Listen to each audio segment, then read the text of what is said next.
So, you know, I see the money, I'm just like, you know what I'm saying?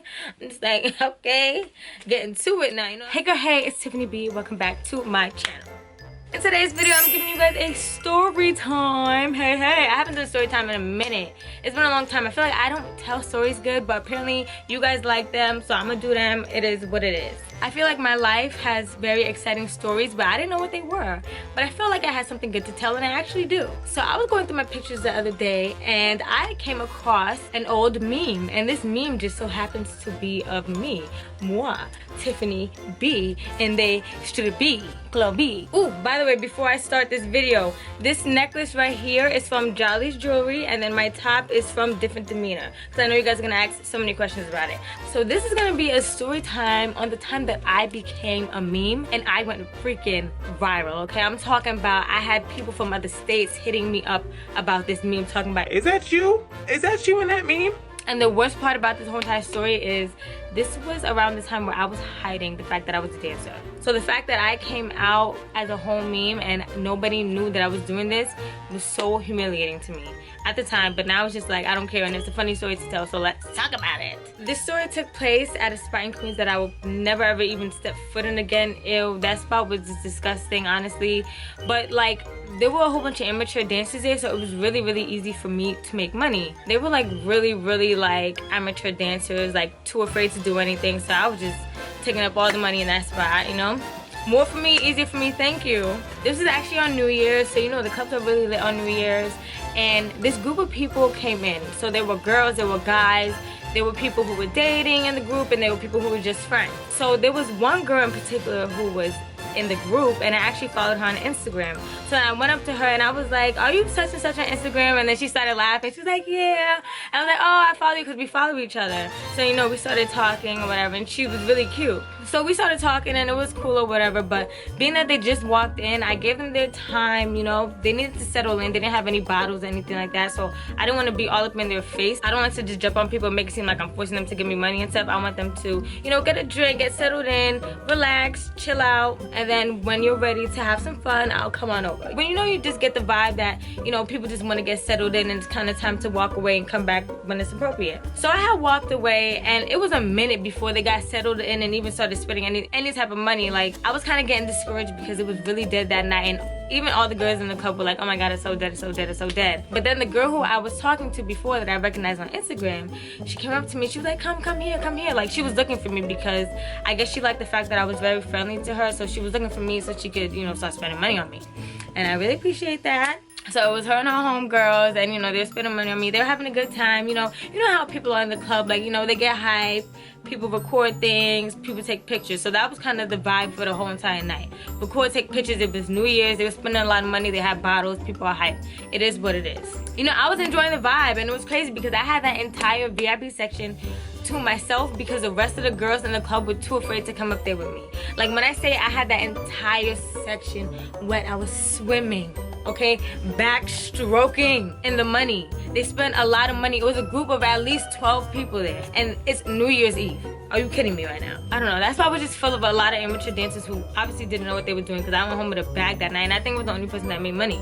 It was dead for the rest of the club. Across from the girl who I knew from Instagram was a couple. The guy actually called me over and said, hey, my girlfriend likes you, you know. I think she was like a little bit shy, so he came over and got me and asked if I could give her a dance or whatever. And then when I went over to them, like, they had mad money next to them, and I didn't even see it when I was with the other girl. Like, I didn't know that all these people had all that money on them. That's why, you know, you kind of have to give people the benefit of the doubt when they come in the club. Like, don't just sit there and assume that somebody doesn't have money, or don't sit there and assume that, you know what I'm saying? Or don't sit there and assume that people didn't come with their own singles either, because I've seen people come with their own singles. Because if you guys didn't know, in the club, they actually take a percentage.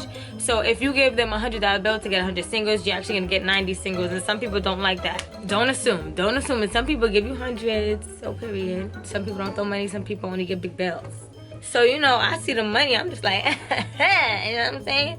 I'm just like, okay, getting to it now, you know what I'm saying? So, like, we catching a vibe now, you know what I'm saying?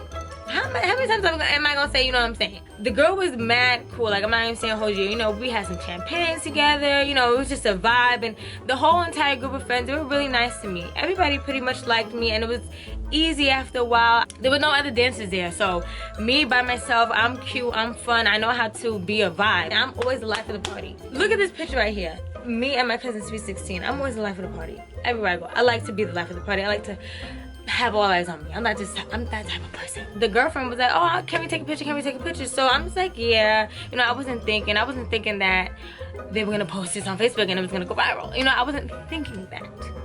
I was just thinking, oh, they're spending money, so you wanna know what? They deserve it because I went home paid, okay? Back then, you know, being that I was hiding it, maybe I should have thought twice about taking that picture, but now I don't regret it. Why would I regret it? Number one, it's a story time that I can tell you guys now, so boom, period. I have a whole YouTube video. Number two, I feel like it was kind of the universe telling me, maybe this is something you need to come out about. Maybe you do need to come out about being a stripper. And guess what? I did, and it's beneficial to me now. But you know, it's just kind of funny how the universe sends you messages in different ways. Because this is not the first time that I went viral. There was also a picture of me with my short hair that went viral. It got like 50,000 likes on Facebook. It was short red hair, this right here. I had Tumblr memes that went viral. This whole viral thing is definitely a theme in my life. I feel like I'm gonna be very successful with what I do. Like, all jokes aside. Yeah, I'm a viral ass bitch. So the picture was of me, her, and her boyfriend. I'm just gonna insert it right here so you guys can see. There you go. That's the meme, okay? Let's get into it. How did I find out about this meme? Okay, so basically, I told you that this whole incident took place at a spot in Queens that I would never go back to. But before I was working at this spot, I was actually working at another spot in Queens, but it was more so borderline Queens, Brooklyn. So I knew mad people from Brooklyn. And not only that, but I lived in Brooklyn and I went to school. I went to Brooklyn College. I knew mad people from Brooklyn. I remember there was one time where I went, actually that's kind of scary now that I say this. There was one time I was at the club and this guy was like, do you go to Brooklyn College? Because he's seen me like walking in the junction and stuff. I think he told me, like, he saw me going to Bacon Tings or something like that. Probably, because I'm always going over there. So there's this one girl in particular, if she watches the video, she's gonna know who she is. Because she hit me up and sent me the people's Facebook. She was like, girl, this is you? Like, she was like, get your money or something like that. She was like, get your money. I'm just like, what? Oh my goodness. And by the time like because she sent me their Facebook, so I was able to see their Facebook name, and by the time I went to their page, this thing already had like 1,000 likes, 100 shares. I'm just like, oh my goodness. So me being in denial, I'm just like, you know what? Okay, it is what it is. You know, I'm just gonna push it to the back. This is as big as it's gonna get. Nobody else is gonna find out about this, and it's going to be okay. But that was not the case. The case was, the fact was that people found out about it from everywhere. I had people from everywhere messaging me about this meme. I had family from different states messaging me about this meme, guys. I was so embarrassed. Like, I'm not even saying hold you. I was so embarrassed, and a lot of people were honestly angry about it. Like, I definitely did not get the type of support that I do now from that meme. And it's kind of embarrassing, but I'm just like, you know, whatever.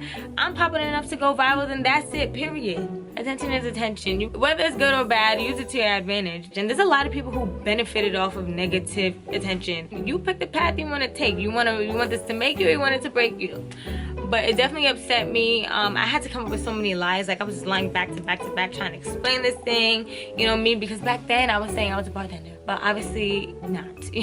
I'm definitely like just so much more comfortable with myself now. Like, people always ask me, oh my gosh, how do you blow up on YouTube, or how do you get people to watch your videos and subscribe to you and stuff? I'm just like, you just gotta be yourself. I would say I really didn't even start opening up on YouTube fully until after Corona, honestly. I'm just now becoming comfortable on here. I just started becoming comfortable on here. Like, it's hard. It's gonna take time to open up about things and to feel comfortable with yourself, but I would say that's the key to becoming successful with anything. You just gotta be yourself, you know? You guys are probably like, why didn't I ask a couple to delete the picture? Honestly, it was too late. It was too late by then. It spread like wildfire. The internet is crazy. You really do have to be careful of what you do post on the internet, because it's crazy. that's the story time I have for you guys. Be sure to check out my next video, which will be on Wednesday at 8:30 p.m. Eastern time. So my schedule is Sunday, Wednesday at 8:30 p.m. Eastern time. I will see you guys then. I love you so much, and thank you for watching my video.